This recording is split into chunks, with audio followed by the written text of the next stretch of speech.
Yeah, every standard you consistently lower will eventually become your family's new normal. Right. Right.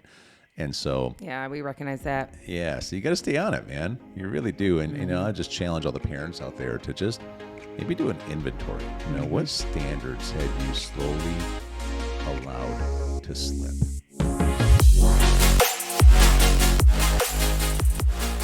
Hello, everyone. We are Greg and Jacquie Francis, and welcome to High Performance Parenting, where our passionate goal is to encourage you to raise champion children in a crazy world. Every week, we will bring you multiple episodes from our extensive experience of raising our six happy, healthy, successful, godly kids who are confidently equipped to win big in life. We deeply believe that any parent who is provided with the right knowledge and continual support can raise amazing kids. And when they do, all of our futures get better. If raising up future generations of absolute champions matters to you as much as it does to us, here's how you can contribute.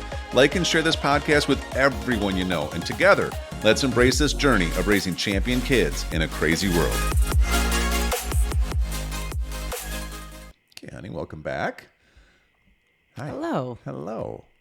Well, I got a good topic for us today. All right. I just want to say this because I think that people need to hear this. And it's that most families, they don't drift into chaos because of one huge mistake.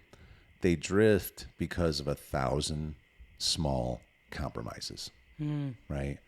And, I guess the scary part about that is that most of us don't even realize that we're making them.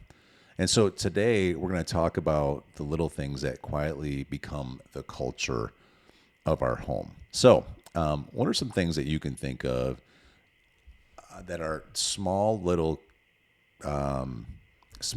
cuts at parents losing influence over time? That how they slowly start handing away leadership. What would be some examples? Yeah, I think early on, especially when the kids were probably younger and like developing, is slowing down and not slowing down and continuing like bedtime routines. I remember when the kids were really young, I had a structured way of doing things. When they ate, bedtime, bath time, all that kind of stuff. And I've just watched where people are like, it's okay, tonight we'll let them stay up later. And then the next day it's later. And the next day it's like it changed to a new time and stuff like that. And slowly bedtime routines are gone. And maybe that's prayer time with your family that's gone. Yeah. Maybe it's connection time. Yeah, the confessing some of the words. Oh, you yeah, used to do. speaking over your kids and confessing. And it disappears. And before you know it, there is no beautiful bedtime routine that can be centered around the family. Yeah. Yeah. Yeah, I think another one, sometimes I think some families, they really leverage family dinners and meals, and that works really well for us. Our schedule's a lot all over the place, in particular just because of sports and business. So it's really hard to consistently have a family dinner at the same time. But one thing that we do in place of that is we have our family team meetings, which is a dinner and going over our core values and doing recognition and edification. But, for a long time, we would do them weekly. And then, again, we're in the busiest season we've ever been in because of the age of the kids. But, one thing we've had to do is we've had to lock it in where we do it at least every 2 weeks. Because otherwise, it is really easy for us even to go a month without doing a family team meeting or longer. And then next thing you know, it's not even on the front of your mind anymore. And you're like, what just happened? I know. And again, nobody intended for it. Right. We know how important it is to us, but we're also putting a lot of other things in place of it that are not as important, but they're important too. And so it's tricky. So that's another one that I know for us, we need to keep some kind of consistency around schedules. We also need to keep consistency around our family team meeting connects. What else is there? I think another thing is respect for each other. One thing that we are very careful with in our family are making sure that people don't interrupt each other, specifically you and me, if you and I are talking, and then each other. It kind of trickles down. And, when you and I were growing up, and probably especially like in your household, because your parents are a little bit older than mine, is you just didn't interrupt your parents when they were speaking. That's right. You let them finish their sentence and then you responded to it. And I think today, even in our household, we had to teach our kids young. If dad's speaking or if mom's speaking, you don't just interrupt, you listen. And then we respond afterwards.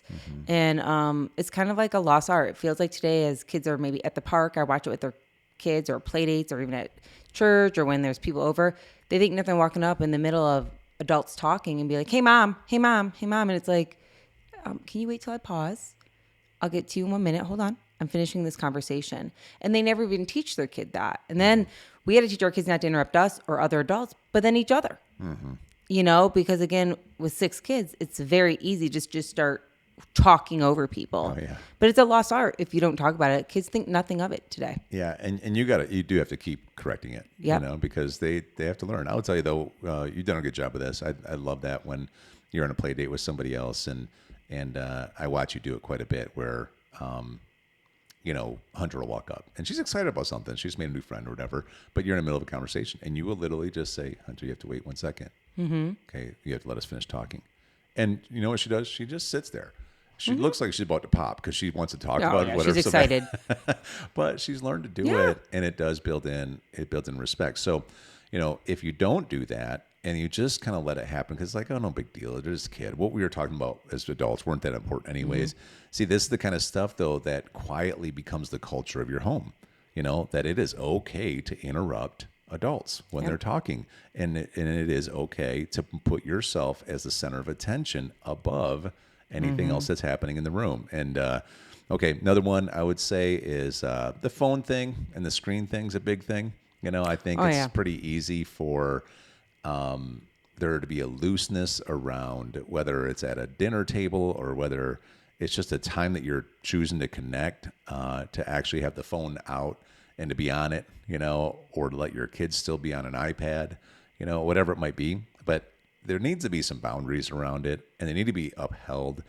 And I know for me, it gets a little tricky sometimes because when you're tired, you kind of just, you know, when we get tired, all of us, we don't want to really have all these rules, but we really need them. Right? Yeah, I know. It's probably, I remember this one time, even Ellie telling me one time we were doing homework and I was looking at my phone for something. She goes, can you put your phone down now so we can focus on my homework?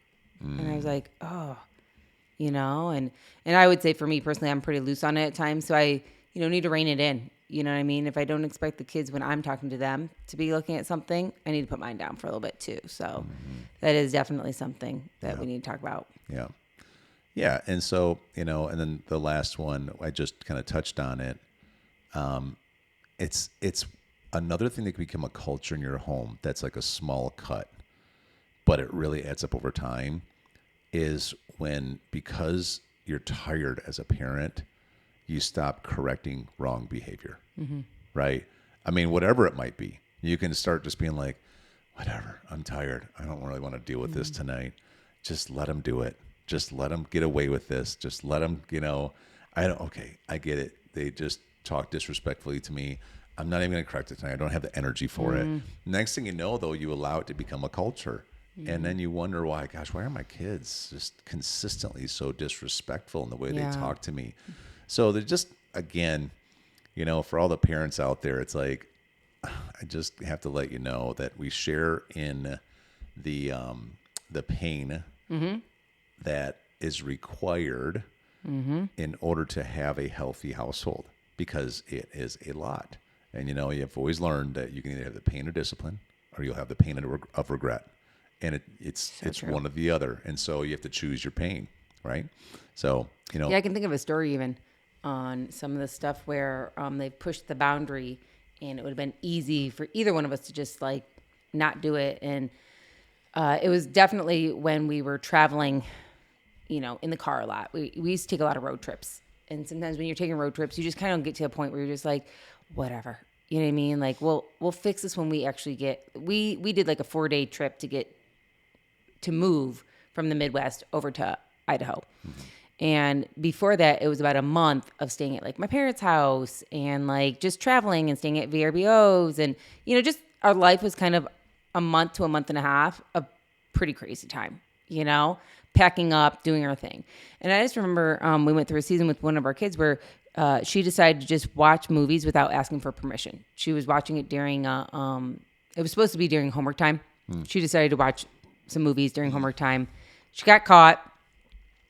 You know, that was a whole nother thing, but she got caught, and the ramifications for that, the penalty for that, or whatever you want to say, what we had decided was that that didn't sound properly. She no longer had the opportunity to watch screen time when we were in the car or when she was by herself or anything like that. It would only be movie time or screen time when you and I were sitting next to her or something like that.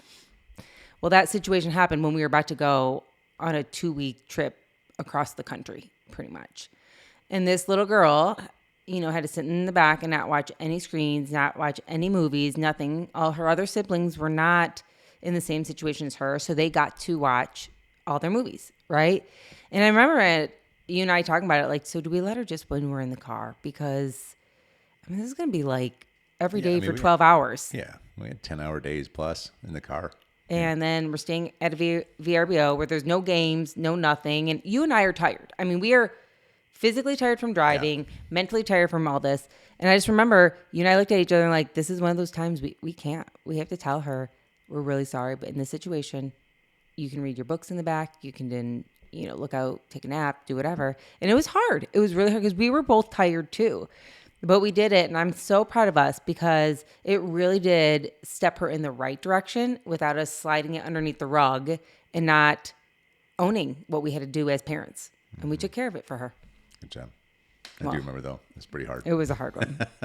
Because, you see a little girl, and it's like day 3 of a 12-hour trip in a car, and, she's looking out the window, and you kind of feel bad. roads, car. Yeah. She took a lot of naps. But, the way I see it, though, the way we see it, is that we weren't like trying to give just a punishment. No. What we were trying to do was trying to break a wrong habit. And so she was getting too attracted to these movies and stuff. Right. So we're like, well, we gotta starve this. So that way this little almost mini addiction goes away, And some people might be thinking, oh my gosh, you couldn't have just taken it away for 24 or 48 hours or 1 week or something. We could have. Yeah. We could have. Yeah. But we chose to say, no, actually, this is too much. This is not a standard of ours. We're no longer going to allow you to have any screen time for a month. And that month happened to land when we were traveling. Yeah, it's like we weren't really correcting it because it was such a humongous issue in that day, but we were trying to set a standard for the future. And for the other kids. Yeah. I think that's one of the biggest things that parents sometimes don't recognize is, when you do correct one kid as a parent, like the other kids are watching. So if we get, a little lax because we're tired or whatever the case may be or stressed or whatever, the other kids are like, well, mom and dad are kind of stressed. We get away with more, when they get too much on their plate. Right. And we were just like, no, how we correct this is going to be the standard of how we correct any of our kids that do this kind of stuff. Now they understand the standard. Yeah. Yeah. Every standard you consistently lower will eventually become your family's new normal. Right. Right. And so. Yeah, we recognize that. Yeah. So you got to stay on it, man. You really do. And, I just challenge all the parents out there to just maybe do an inventory. What standards have you slowly allowed to slip? Right. And what do you think are some of that for us that we need to fine tune? Got any ideas of this? I feel like we just went through a whole correction right before summer break. Our kids were slipping a little bit with their homework. They were slipping a little bit with chores. We had to do a little correction with some of our bigger girls on that recently where they were just slipping, like waking up and not helping. It was more of they were annoyed that they had to do the normal everyday chores around our house. And so we recognized that for you and I. We had a good discussion and we figured out what do we need to do to, put them in the right position to win. So we did. And now they're thriving. Like literally, we set them up for success now. You're right. Specifically, remember we were kind of on them all day about just like this getting done. And things weren't getting done. And then it was like something else got postponed or forgotten. Or they just procrastinated about it. And after a while, we're like, okay, the reality is, I think even though they're teenagers, maybe they are not mature enough yet to handle just being giving 3 or 4 tasks and be entrusted to do them within a time frame that we think is reasonable. Right. And they proved that they weren't after multiple times of corrections. So then we said, well, then what we have to do is we have to pull back in and we have to put some we have to put more of a structure on what they're doing. And so we made them start getting up at, earlier at a set time above or in front of everybody else and get your things done in the first, couple hours of the day. Yeah. No distractions. You don't do anything else until you have these things done. And at first, they were probably like, but now they're like, they love it.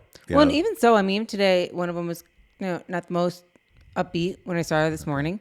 And I was like, hey, what's it going? She's like, I think I'm just waking up still. I'm like, okay, well, let's make sure our attitude is ready to start the day. I get it. We're all just still waking up, but you have a choice today. And she was like, okay, Mom. You know what I mean? Because it's like, no. Just because you have to get up a little bit early doesn't mean we get to have a bad attitude about it. You get up an extra half hour earlier just to get your attitude right if you That's need it. right. Whatever that looks like for you. But when I walk in the room, I don't want a bad attitude because you're still, quote unquote, waking up. And you don't get to just add coffee to your diet, you know? Like, this is a new thing you want on your agenda to have Yeah. bad attitude 30 minutes then. we can fix that too. Not a problem. Get up a little earlier and go hang out over there by yourself. That's right. But don't be in my space because I want to come into a good attitude, you know? This is good.